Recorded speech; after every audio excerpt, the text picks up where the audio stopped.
Hello everybody, welcome to math unfolds. आज हमारे पास calculus का एक बहुत ही अच्छा सा क्वेश्चन है जो कि आपको बहुत कुछ सिखाने वाला है। आज जो भी बच्चे या तो जेई एडवांस्ड के लिए या फिर आईएसआई के लिए, सीएमआई के लिए कैलकुलस प्रिपेयर करना चाहते हैं और अपने कैलकुलस को एक अच्छे लेवल पे बूस्ट करना चाहते हैं, उनके लिए क्वेश्चन बहुत ही फायदेमंद है क्योंकि इसमें सीखने के लिए बहुत कुछ है।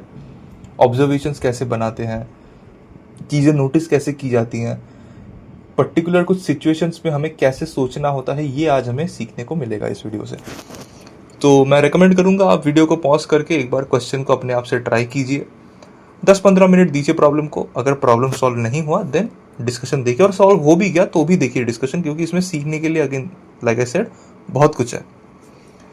तो आई होप आप लोगों ने ट्राई कर लिया होगा। Let's start with the discussion of this problem. देखो, प्रॉब्लम में उसने हमें कहा है कि एक फंक्शन एफ एक्स है ना, और वो क्या है, integral of log of 1 plus t d t from 0 to x cube, और यहाँ पे एक्स पॉजिटिव है। ठीक बात।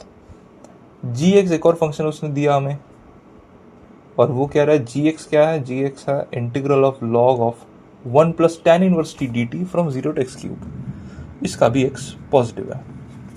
ठीक है। Then which of the following options is और आर करेक्ट।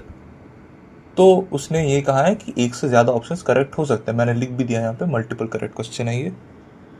तो देखो, फर्स्ट ऑप्शन पढ़ते हैं एक बार, सारे ऑप्शंस एक बार पढ़ लेते हैं। जैसे भी मल्टीपल करेक्ट क्वेश्चन आते हैं ना, सबसे पहले सारे ऑप्शंस पढ़ लेने चाहिए अच्छे से। कोई इजी सा होगा तो वो पहले कर लेंगे सॉल्व। तो पढ़ते हैं।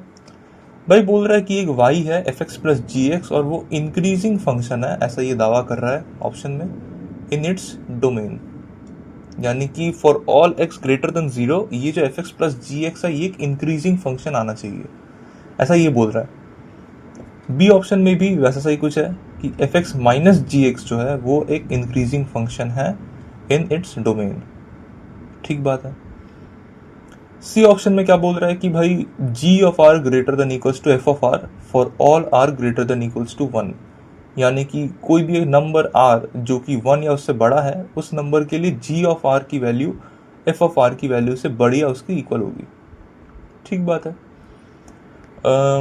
फाइनल ऑप्शन में लिखा हुआ है कि जी ऑफ 1 जो है, यानी कि एक्स की वैल्यू अगर हम 1 पुट करेंगे तो वो जी ऑफ 1 जो है वो log of root under 1 plus pi by 4 इस जो वैल्यू है इससे बड़ी या उसकी इक्वल है। ठीक बात है। तो भाई देखो, पहले दोनों ऑप्शन से ही स्टार्ट करते हैं, इन दोनों को चेक करते हैं। यहाँ पे जो है इंक्रीजिंग डिक्रीजिंग फंक्शन के बारे में बात की जा रही है। तो अगर मैं आपको शॉर्ट में बता दूं कि अगर हमारे पास कोई एक फंक्शन है y equals to f x, और हमें चेक करना है कि किसी एक पर्टिकुलर इंटरवल में ये जो फंक्शन है ये इंक्रीजिंग है या डिक्रीजिंग है, तो हमें अगर ये चीज़ चेक करनी है तो हम क्या करते हैं, हम जो है बोथ साइड डिफरेंशिएट करते हैं विद रिस्पेक्ट टू एक्स, और एफ एक्स को डिफरेंशिएट करेंगे तो हमें मिलेगा एफ डैश एक्स। अब अगर उस पर्टिकुलर इंटरवल में एफ डैश एक्स पॉजिटिव है तो हम बोलेंगे कि फंक्शन जो है वो उस इंटरवल में इंक्रीजिंग है। क्या बोला मैंने? हम लोगों को अगर पता करना है कि एक पर्टिकुलर इंटरवल में फंक्शन इंक्रीजिंग है या डिक्रीजिंग है, तो हमने लिया उसका डेरिवेटिव। हमारे पास आया F dash x. F dash x उस पर्टिकुलर इंटरवल में अगर पॉजिटिव हुआ तो हम कहेंगे कि जो फंक्शन था वो इंक्रीजिंग था इस फंक्शन में, आई मीन इस इंटरवल में। और अगर उसी इंटरवल में एफ डैश एक्स जो है वो नेगेटिव आ रहा है, इसका मतलब है कि फंक्शन जो है वो डिक्रीजिंग फंक्शन है उस इंटरवल में। ये एक छोटा सा की कॉन्सेप्ट आपको पता होना चाहिए, मैंने यहाँ पे डिस्कस भी कर दिया, जो कि इन दोनों ऑप्शंस में यूज होने वाला है, ए और बी में। अब देखो, बात यह है कि जब भी कोई एक इंटीग्रल हमें दिया गया है और उसके लिमिट्स जो है, इंटीग्रल के जो लिमिट्स है वो वेरिएबल्स हैं। अगर इंटीग्रल के लिमिट्स वेरिएबल्स है, हमारा ध्यान जो है जनरली लेबनीज रूल की तरफ जाना चाहिए, क्योंकि वहां पे हम लोग उसी चीज के बारे में डील करते हैं कि ऐसे इंटीग्रल को डिफरेंशिएट कैसे किया जाए जिसके लिमिट्स ही वेरिएबल्स हैं। और यहाँ पे अगर तुम लोग ध्यान से देखो, जो ये जो एफ एक्स है और ये जो जी एक्स है, इनके भी लिमिट्स, ये देखो एक्स क्यूब है, वेरिएबल ही तो है, यहाँ पे भी एक्स क्यूब है। तो जब भी लिमिट्स वेरिएबल्स हो तो हमारे सोचने की डायरेक्शन जो है लेबनीज की तरफ जानी चाहिए। ये जिन लोगों ने लेबनीज पढ़ा होगा उन लोगों को तो पता होगा, बट जिन लोगों को हो सकता है बहुत पहले पढ़ा, उन लोगों ने ध्यान में नहीं है, तो मैं उन लोगों को एक बार रिमाइंड करवा दिया मैंने उनको। तो भाई लेबनीज की तरफ अगर जाना चाहिए हमारी ध्यान, और हम लोग अगर इन दोनों ऑप्शन को देखें ध्यान से, भाई यहाँ पे बात कर रहा है इंक्रीजिंग डिक्रीजिंग की। अभी हम लोगों ने देखा कि इंक्रीजिंग डिक्रीजिंग के लिए हमें फंक्शन का डेरिवेटिव लेना पड़ता है। तो अगर हम लोगों ने इन दोनों फंक्शन का, सपोज पहले वाले ऑप्शन की अगर मैं बात करूं, अगर मैं यहाँ पे दोनों साइड डिफरेंशिएट करूं तो लेफ्ट में आएगा dy by D x, right side में आएगा एफ डैश एक्स प्लस जी डैश एक्स। और एफ डैश एक्स और जी डैश एक्स निकालने के लिए हमें यहाँ पे लेबनीज रूल लगाना पड़ेगा। तो हमने जो सोचा था कि हाँ लेबनीज रूल लग सकता है, वो यहाँ पे लगता हुआ हमें दिख रहा है।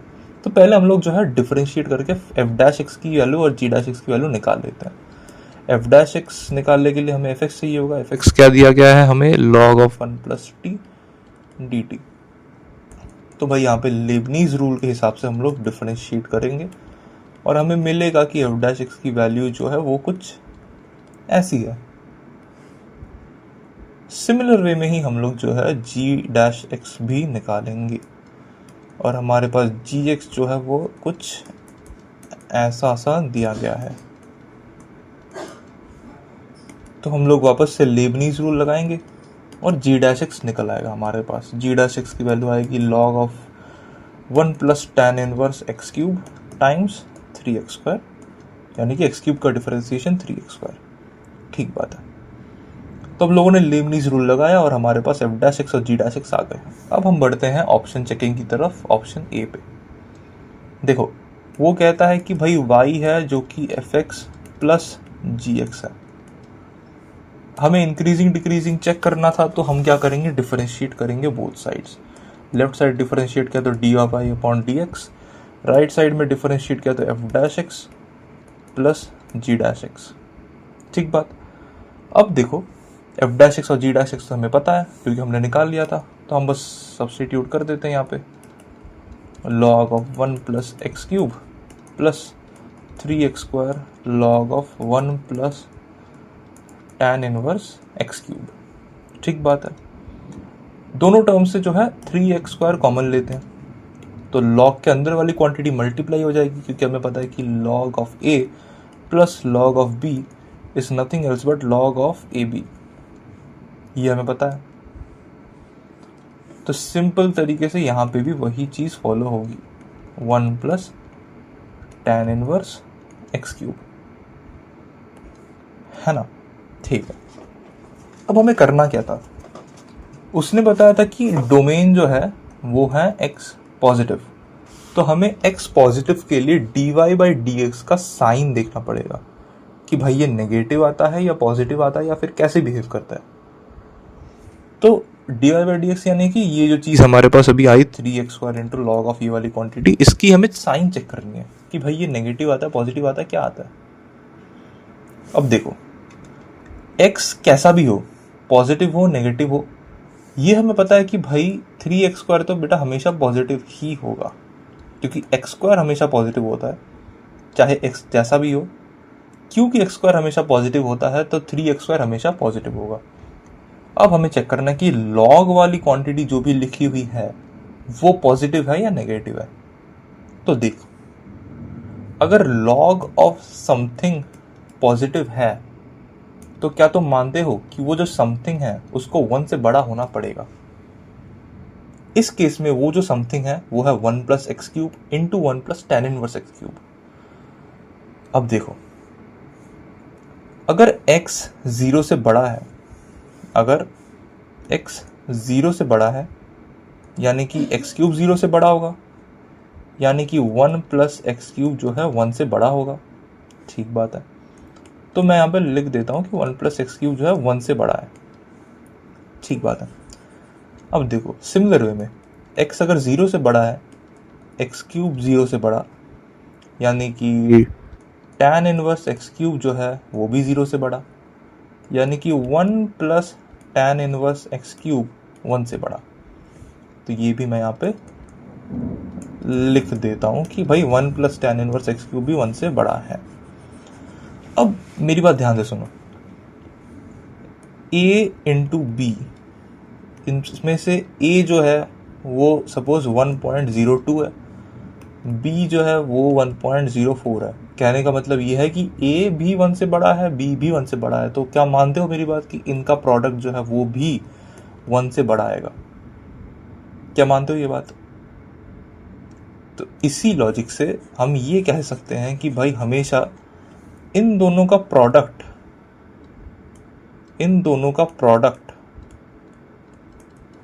1 से बड़ा ही होगा। यानी कि मैं ये कह रहा हूं कि 1 प्लस एक्स क्यूब और 1 plus tan inverse x cube का प्रोडक्ट हमेशा 1 से बड़ा है। यानी कि लॉग ऑफ ये चीज 0 से बड़ी होगी, यानी कि पॉजिटिव। तो ये लॉग वाली क्वांटिटी भी हमारे पास पॉजिटिव आ गई। और हमें पता है कि भाई पॉजिटिव इनटू पॉजिटिव करने पे आंसर पॉजिटिव ही आता है, यानी कि dy/dx जो है पॉजिटिव है for all x greater than 0। यानी कि यहां से मैं ये कह सकता हूं y जो है, जो कि इन्होंने हमें fx प्लस gx दी थी, ये जो y है ये इंक्रीजिंग फंक्शन है। तो इसने ऑप्शन में जो कहा था हमें वो तो सही कहा था भाई, तो ये ऑप्शन तो सही हो गया। अब आते हैं बी पे। देखो ये है इंटरेस्टिंग ऑप्शन, क्योंकि इसमें सीखने के लिए मिलेगा ये चीजें, इसमें सीखने के लिए चीजें हैं। बी ऑप्शन देखते हैं भाई। बी ऑप्शन में हमें बोल रहा है कि एक और फंक्शन है, उसको भी इन्होंने y ही नाम दिया है, बट ये फंक्शन जो है ना वो fx माइनस gx है। इसको भी हमें इंक्रीजिंग और डिक्रीजिंग चेक करना है, तो सेम वे में हम लोग इसको भी डिफरेंशिएट करेंगे। आप लोग भी साथ साथ ट्राई कीजिए। हम लोग जो है वैल्यूज पुट करते हैं इसमें जो हम लोगों ने निकाली थी, तो वो कुछ ऐसी दिखेंगी।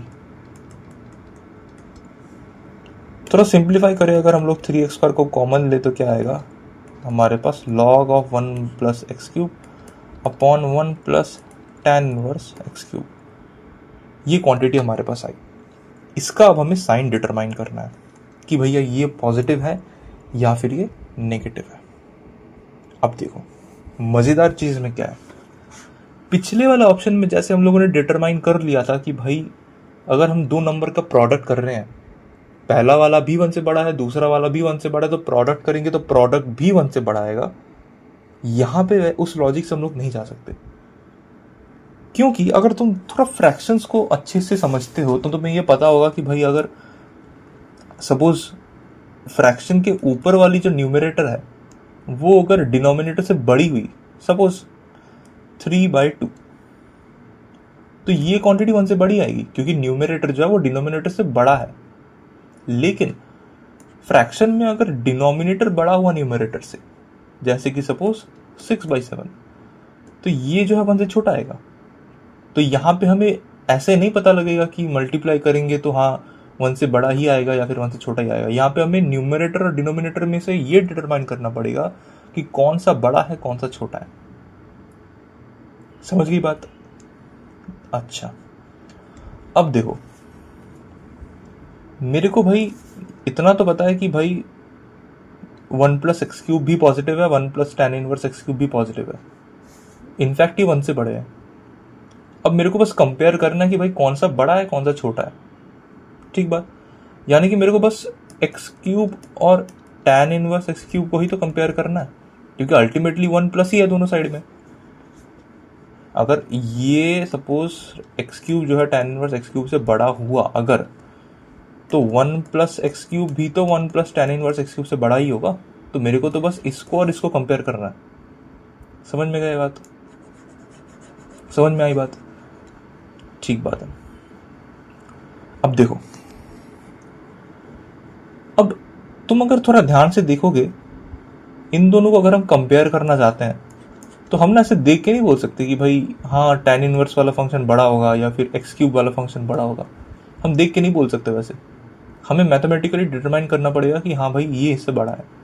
और ऐसे सिचुएशन में जब हमें दो फंक्शंस को कंपेयर करने हो और जो कि कंपैरेटिवली ठीक ठाक से देखते हो, ऐसा नहीं कि बहुत भयंकर सा फंक्शन है ये, एक्स क्यूब तो नॉर्मल पॉलिनोमियल फंक्शन ही है, तो ऐसे टाइम में हमारे लिए जो बेस्ट ऑप्शन बचता है वो है कि भाई इन दोनों का ग्राफ बना लो, इन दोनों का ग्राफ बना लो। जो ग्राफ ऊपर होगा वो ग्राफ बड़ा होगा, वो फंक्शन बड़ी होगी, वो फंक्शन सेम एक्स की वैल्यू के लिए आउटपुट ज्यादा देती होगी। तो सबसे बेस्ट ऑप्शन है कि ग्राफ बना लो दोनों का। तो हम भी वहीं पे वही वाला आइडिया चिपकाएंगे कि भाई ग्राफ बना लेते हैं, देखते हैं इन दोनों का। तो जो फर्स्ट चीज हमें यहाँ पे सीखने को मिल रही है वो है sketching of a functions graph, या फिर ग्राफ स्केचिंग लिख लो, ग्राफ स्केचिंग। बहुत ही इंपॉर्टेंट स्किल है कैलकुलस में, क्योंकि बहुत सारे सिचुएशंस में, जैसे आप यहीं पे देख लो, यहाँ पे डायरेक्टली ग्राफ स्केचिंग का नाम मेंशन नहीं था, लेकिन हमें करना पड़ रहा है, हमारी सुविधा के लिए है ये। तो ग्राफ स्केचिंग, अब देखो कौन कौन से फंक्शंस का ग्राफ बनाना है हमें, एक्स क्यूब और tan इनवर्स एक्स क्यूब। देखो एक्स क्यूब का तो मोटा मोटा सबको पता होता है, बट फिर भी मैं यहाँ पे दिखा देता हूँ। सपोज हमने उसको h1x करके बोल दिया, इस फंक्शन को कुछ एक फंक्शन का नाम दे दिया, बस और कुछ नहीं है। और दूसरे वाले को हमने बोल दिया h2x। कौन से दूसरे वाले को, इस वाले को। अब देखो, जब भी हम किसी भी एक फंक्शन का ग्राफ बनाना चाहते हैं, सबसे पहला स्टेप ये होता है कि भाई हम लोग जो है उसका डोमेन डिफाइन करें कि कौन से x के लिए ये फंक्शन डिफाइंड है। ध्यान से देखने पर हमें ये पता चलता है कि भाई दोनों ही फंक्शंस हर एक x के लिए डिफाइंड है। क्या बोला मैंने, दोनों ही फंक्शंस हर एक x के लिए डिफाइंड है, ऐसा कोई रेस्ट्रिक्शन नहीं है यहाँ पे।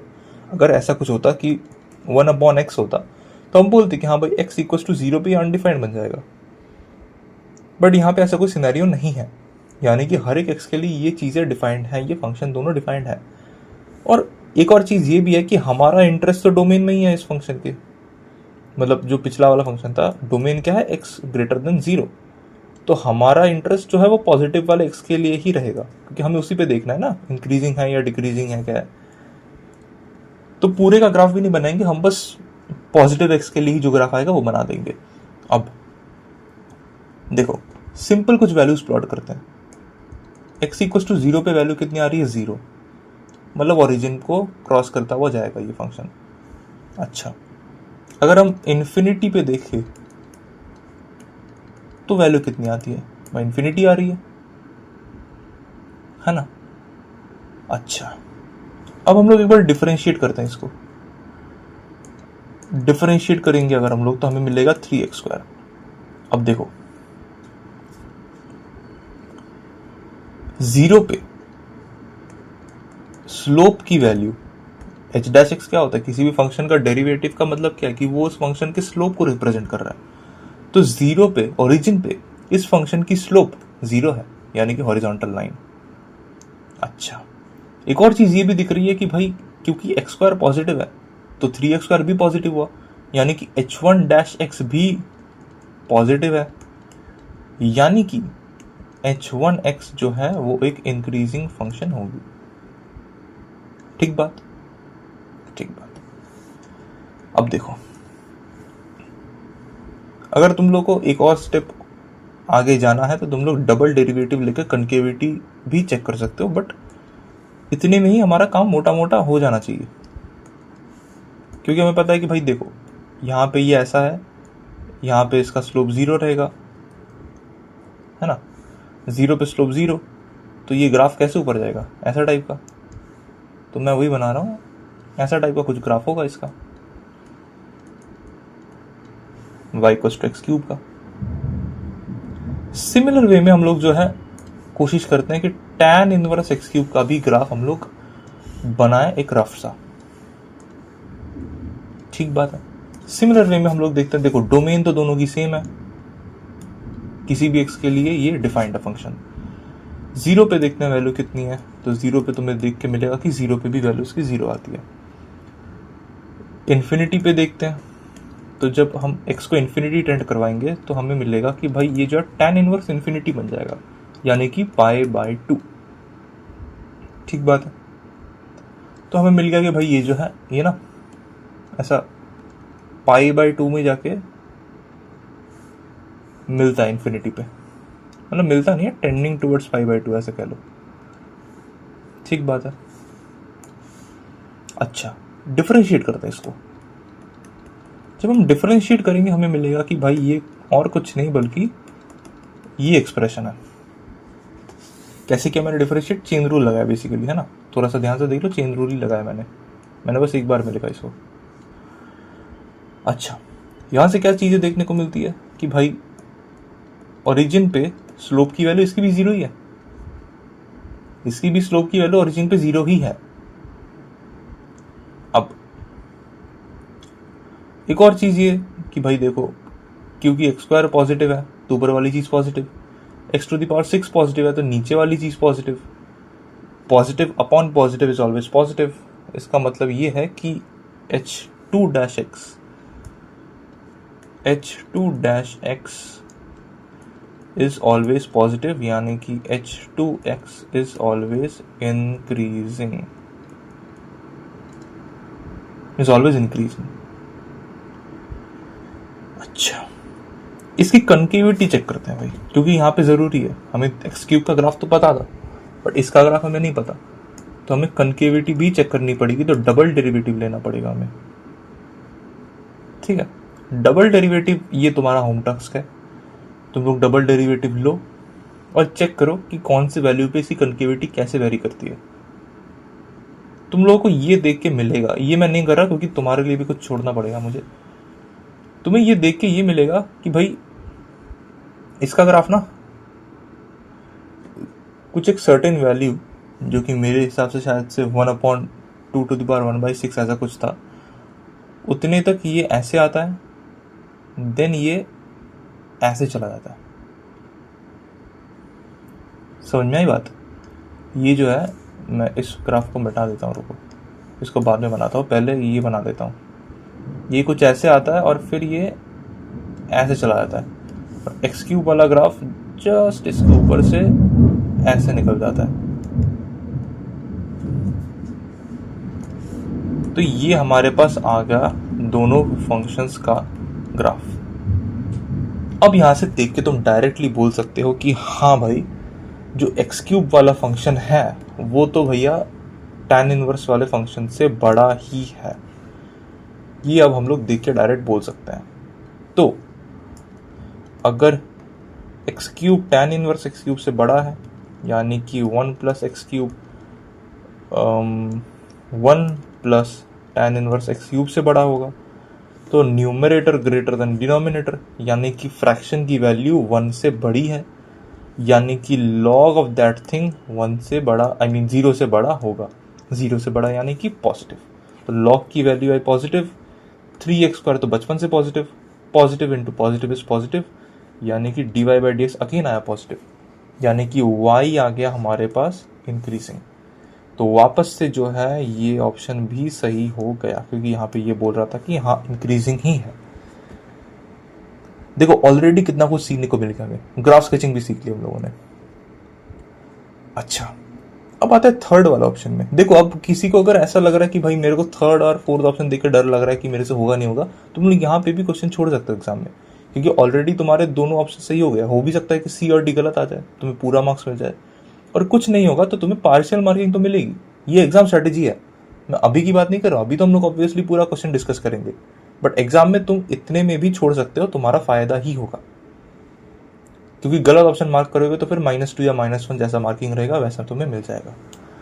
तो उससे बेहतर है कि जितना हुआ छोड़ दो, अगर तुम्हें कॉन्फिडेंस नहीं आ रहा तो। लेकिन आगे बढ़ते हैं भाई। थर्ड ऑप्शन में क्या बोल रहा है कि देखो, थर्ड ऑप्शन में इंटरेस्टिंग ऑप्शन है, क्योंकि वो तुम्हारी अवेयरनेस चेक करता है कि तुम्हारी मेंटल अवेयरनेस कितनी है। क्वेश्चन में बोलता है वो कि भाई g of r is greater than equals to f of r for all r greater than equals to 1, है ना। अच्छा, इसको कैसे सोचे कि देखो, इसको अगर मैं ऐसे लिख दूं कि f of r is less than equals to g of r, यही तो लिखा हुआ है ना, इसको मैंने घुमा के लिखा बस। मैं g ऑफ r को अगर लेफ्ट में लाऊं तो क्या मैं इसको ऐसे लिख सकता हूं? अब तुम थोड़ा ध्यान से देखो भाई, क्या हम लोगों ने ऐसा सा कुछ यहां पे नहीं देखा? F X minus G X, यहाँ पे भी वैसा टाइप का ही F R minus G R. तो क्या मैं इधर से बी वाला ऑप्शन से कुछ आइडिया ले सकता हूँ? ये तुम्हारे दिमाग में क्लिक करना चाहिए।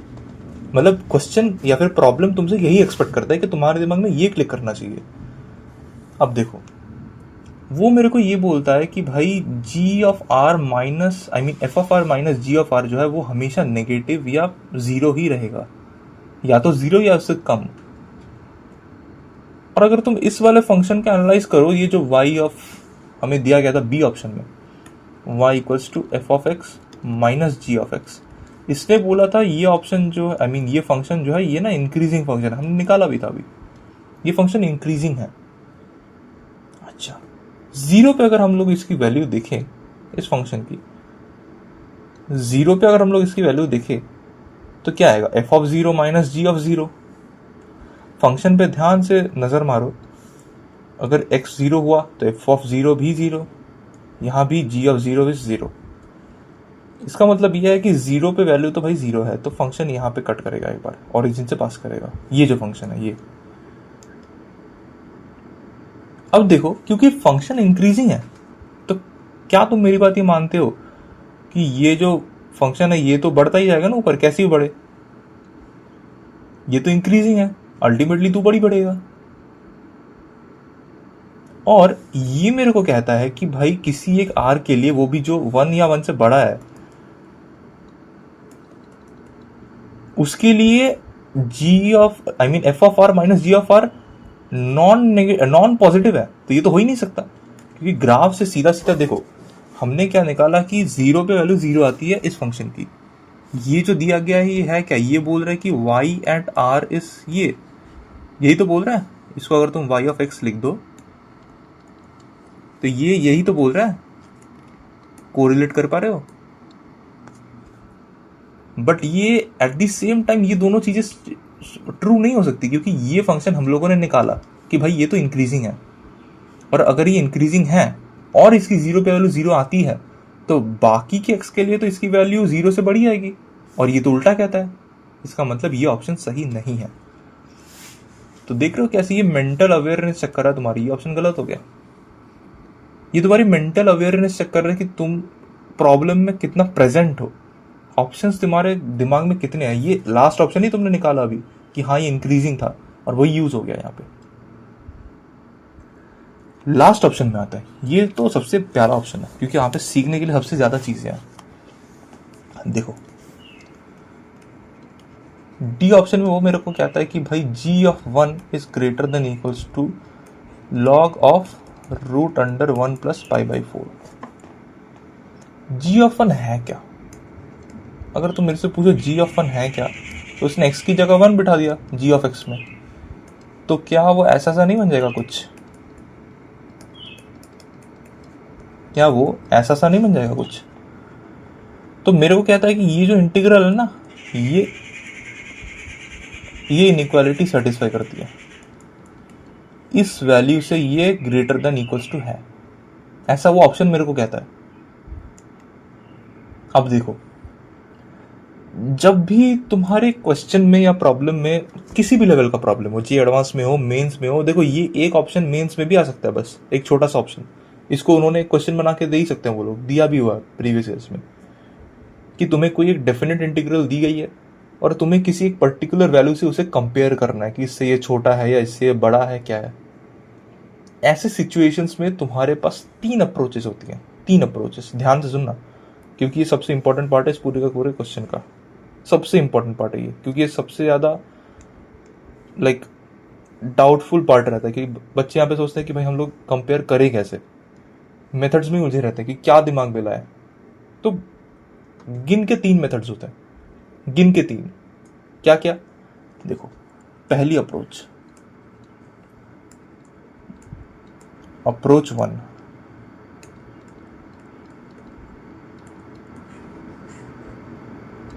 अप्रोच 1 ये कहती है कि भाई तुम लोगों ने पढ़ा भी होगा कि सपोज कोई एक फंक्शन है मेरे पास fx, कोई एक फंक्शन है मेरे पास fx, इसकी मिनिमम वैल्यू है स्मॉल m, मैक्सिमम वैल्यू है कैपिटल M। मैं अगर इनको इंटीग्रेट करूं फ्रॉम a टू b, मैं अगर इंटीग्रेट करूं फ्रॉम ए टू बी तो क्या होगा?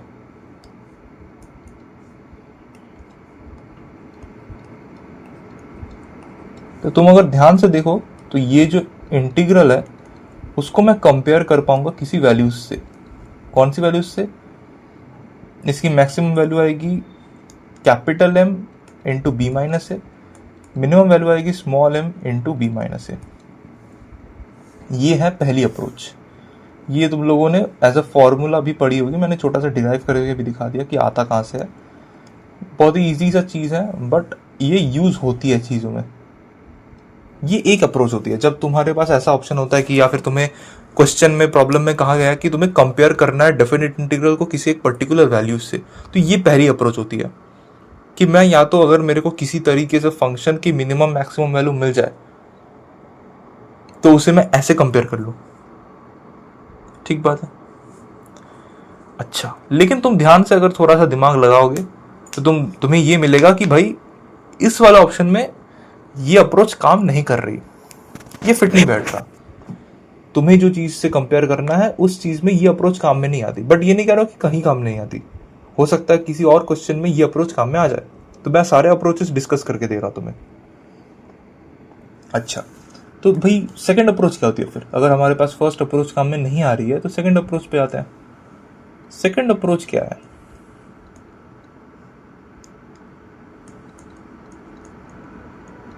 अप्रोच 2। देखो, सेकंड अप्रोच में ये है कि तुम सपोज तुम्हारे पास जो फंक्शन तुम्हें दिया गया था वो है fx, तुमने कोई दूसरा ही फंक्शन ढूंढा जो कि इजी टू इंटीग्रेट हो, सच दैट सपोज उस फंक्शन से तुम इस fx को कंपेयर कर सकते हो। उसको मैं सपोज कुछ yx बोल देता हूं। तुमने एक फंक्शन ढूंढा yx जिसको तुम इस fx से कंपेयर कर सकते हो डिफाइंड से। डिफाइंड तरीके से मतलब ऐसा नहीं है कि कुछ अलग ही चल रहा है कि कभी ये बड़ा कभी वो बड़ा, नहीं। जिस इंटरवल में तुम लोग इंटीग्रेट कर रहे हो उस इंटरवल में तुम एक मतलब फिक्स्ड वे में बोल सकते हो कि हाँ या तो fx बड़ा है या तो gx बड़ा है, आई मीन yx बड़ा है। तो ऐसा तुम लोगों ने एक फंक्शन ढूंढा, और ऐसा फंक्शन जिसको इंटीग्रेट करना भी इजी हो। तो तुम लोगों ने क्या किया कि भाई तुम लोगों ने बोला कि मैं फिर इसे दोनों तरफ इंटीग्रेट कर देता हूं।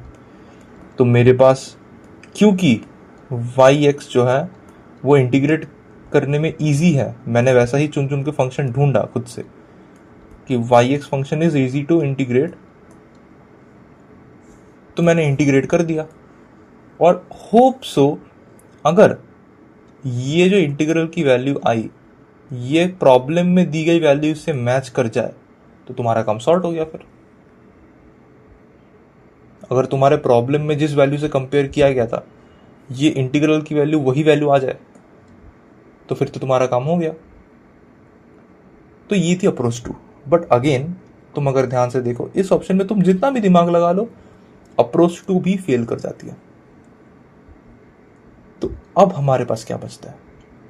अब हमारे पास बचता है सिर्फ और सिर्फ लास्ट अप्रोच जो कि है अप्रोच 3, जो कि है अप्रोच 3।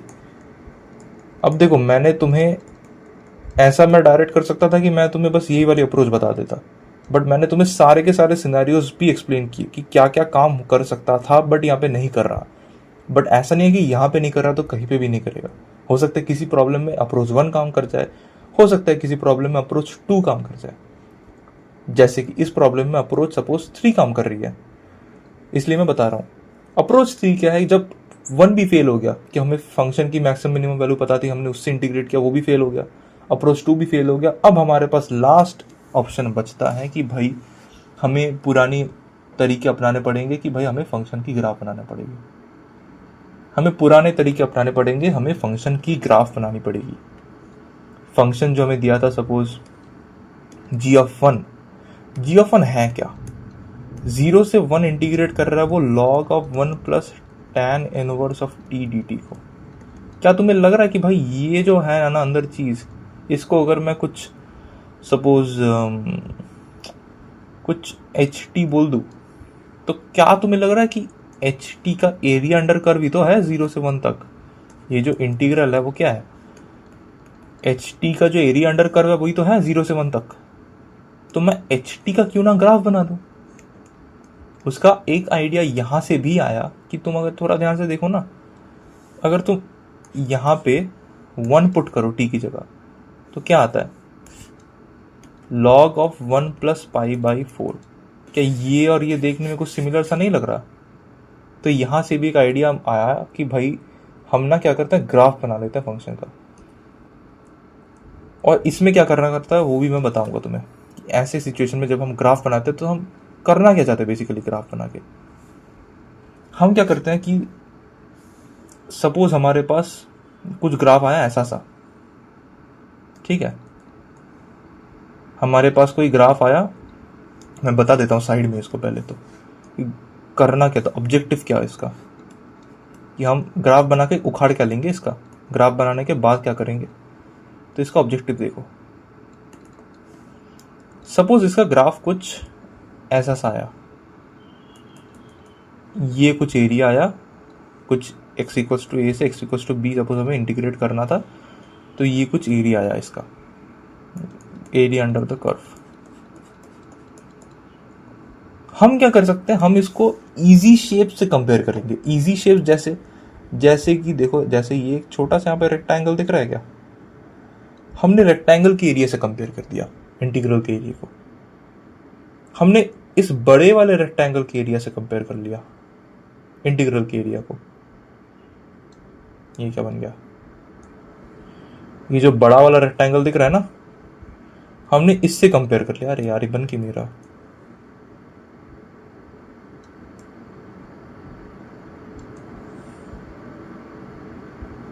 या तो हमने ये कर दिया, या फिर हमने सपोज कि हम लोगों ने ये जो ट्रपीजियम दिख रहा है तुम्हें कहीं पे, ये जो ट्रपीजियम,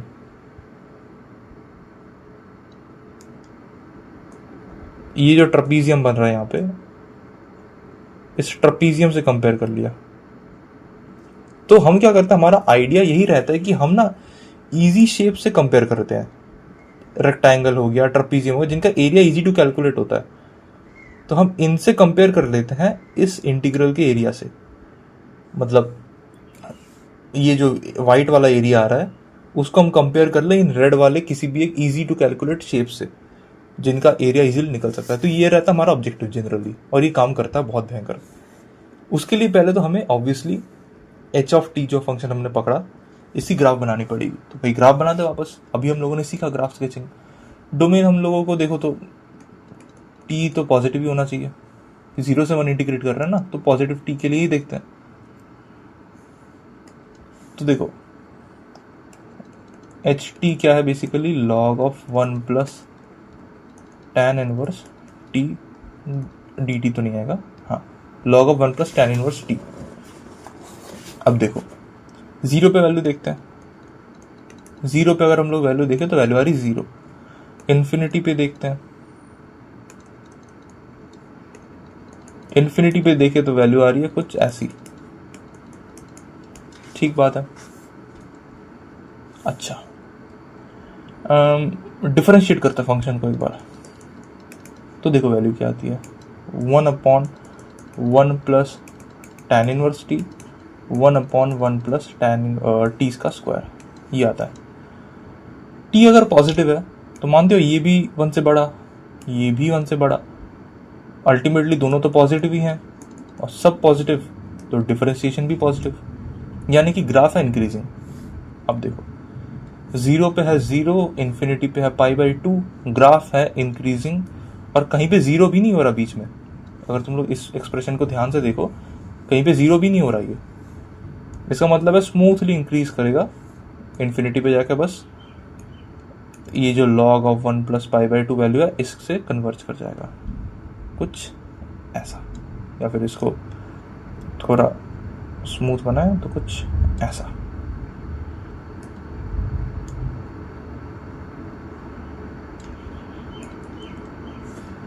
ये कितनी है, y equals to log of 1 plus π/2। अब देखो ये ओरिजिन, ये है सपोज x इक्वल्स टू 1, और यहाँ पे वैल्यू कितनी आ रही है, y equals to log of 1 plus pi by 4। तो हमें ये ना इस एरिया के ऊपर बेसिकली कमेंट करने को बोल रहा था। ये एरिया कितना है, ये एरिया तो वही है ना जो कि हमें ये g ऑफ 1 कह रहा था। इस फंक्शन का इंटीग्रल कहाँ गया फंक्शन, ये इस फंक्शन का इंटीग्रल 0 से 1 तक, ये एरिया वही तो है g ऑफ 1। अब यहाँ पे हमें इजी टू कैलकुलेट शेप से हमें कंपेयर करना है। इजी शेप्स देखो मेरे दिमाग में तो एक ही आ रहा है, वो है ये ट्राइंगल, क्योंकि हमें मिनिमम वैल्यू पूछी थी ना। तो ऐसा एक एरिया जो कि इस एरिया से छोटा हो, व्हाइट वाले एरिया से छोटा हो। और ये ट्राइंगल की एरिया अगर तुम ध्यान से देखो तो व्हाइट वाले एरिया से छोटा ही है, ये जो ट्राइंगल का एरिया है। तो ट्राइंगल का एरिया अगर तुम देखो तो कितना आता है भाई, हाफ इंटू बेस कितना है 1 इंटू हाइट कितना है log of 1 plus pi by 4। तो ट्राइंगल का एरिया कितना आता है, half into base into log of 1 plus pi by 4, यानी कि half log of 1 plus pi by 4। देखो यही तो वैल्यू से हमें कंपेयर करना था, मिल तो गया। और हमने ये देखा कि भाई g ऑफ 1 जो है इससे बड़ा है, g ऑफ 1 जो है इससे बड़ा है। तो बस इनइक्वालिटी सेटिस्फाई हो गई, हमने आंसर चेक कर लिया। बस एक डाउट है यहाँ पे कि क्वेश्चन में ना इक्वल्स भी दिया गया, मतलब ग्रेटर देन इक्वल टू है, बट उसको तुम ग्रेटर मान के ही मार्क कर दो ऑप्शन, उस हिसाब से अगर देखा जाए तो ऑप्शन सही होगा, है ना। क्योंकि बहुत से IIT ऐसा करता है कि एम्बिग्यूटी रहती है बट वो मानता नहीं है उस चीज़ को, तो मार्क कर दिया करो। तो ये था प्रॉब्लम हमारे पास, ये पूरा का पूरा। देख के मजा आया कि नहीं बोलो। मैं एक बार समराइज करा देता हूँ कि क्या क्या हम लोगों ने सीखा। देखो पहले ऑप्शन और दूसरे ऑप्शन से हम लोगों ने सीखा कि इंक्रीजिंग डिक्रीजिंग का फंडा क्या होता है। जनरली बच्चों को ये चीज़ पता होती है, बट जो इंपॉर्टेंट चीज़ हम लोगों ने पहली सीखी वो ये है कि ग्राफ स्केचिंग करते कैसे हैं। जब भी हमें फंक्शंस को कंपेयर करना हो कि कौन सा बड़ा है कौन सा छोटा है, सबसे ईजी और एफिशिएंट वे है, अगर फंक्शन साफ सुथरे हो तो ग्राफ स्केच कर लो। ठीक है, पहले हम लोगों ने ये देखा। उसके बाद आते हैं हम लोगों ने ये देखा कि मेंटल अवेयरनेस कितनी इंपॉर्टेंट है ऐसे क्वेश्चंस में, क्योंकि ये प्रॉब्लम डिमांड करता था कि तुम्हारी अवेयरनेस कितनी है अगर तुम्हें सी ऑप्शन को चेक करना था तो। और डी ऑप्शन के तो क्या ही कहने, हम लोगों ने तीन अप्रोचेस सीखे आज कि कैसे ऐसे सिचुएशन में जहाँ पे हमें एक डेफिनेट इंटीग्रल को कंपेयर करना होता है एक फाइनाइट वैल्यू से, उस सिचुएशन में हम क्या क्या अप्रोचेस अपना सकते हैं। तो हम लोगों ने 3 अप्रोचेस देखे, यहाँ पे थर्ड वाला काम आया। हो सकता है किसी और प्रॉब्लम में 1 या 2 भी काम में आ जाए। और थर्ड अप्रोच में हमारा ऑब्जेक्टिव यही रहता है कि जो एरिया है ना इंटीग्रल वाला, उसको हम किसी एक ईजी से शेप से कंपेयर कर ले, या तो कोई रेक्टेंगल या तो कोई ट्रायंगल या तो कोई ट्रपीजियम। जैसे इस वाले केस में हमारा ट्रायंगल काम आ गया। तो दैट्स इट, आज की इस वीडियो के लिए इतना ही। आई होप एंजॉय किया होगा आप लोगों ने। सो अपकमिंग वीडियोस में भी ऐसे ही बढ़िया बढ़िया क्वेश्चन लेके आऊँगा। तब तक के लिए good bye, take care and keep studying. Bye.